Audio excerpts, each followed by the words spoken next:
டாபிக்கை பார்த்தீங்கன்னா problem on numbers. இந்த சம்ம பாருங்க.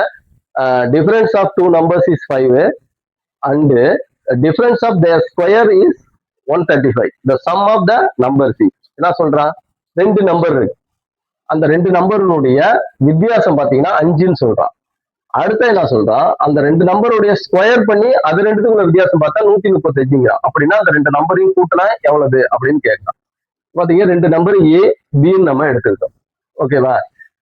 ஏல இருந்து பியை கழிச்சா 5, ஏ ஸ்கொயர் மைனஸ் பி ஸ்கொயர்னு போட்டா 135. இப்ப நம்ம இதே மாதிரி எடுத்து எழுதினாதான் நீங்க என்ன நாங்க நடந்திருக்குன்னு ஒண்ணு தெரியும். ஏ ஸ்கொயர் மைனஸ் பி ஸ்கொயராவே உங்களுக்கு தெரியும். ஃபார்முலாக்கு போயிட வேண்டியதான். A square minus B square formula போடுங்க. A square minus B square equal to A plus B A minus B. இங்க என்ன இருக்கு?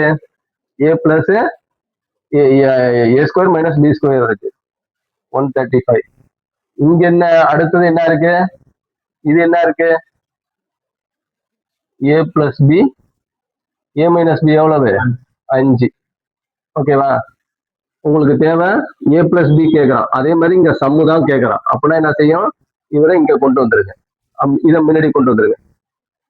சரி, இதை நேரம் கொண்டு வந்தீங்கன்னா என்ன ஆகும்? 5 வகுக்க ஆரம்பிச்சு இது அடிச்சீங்கன்னா எவ்வளவு? 27 ஈக்குவல் டு ஏ பிளஸ்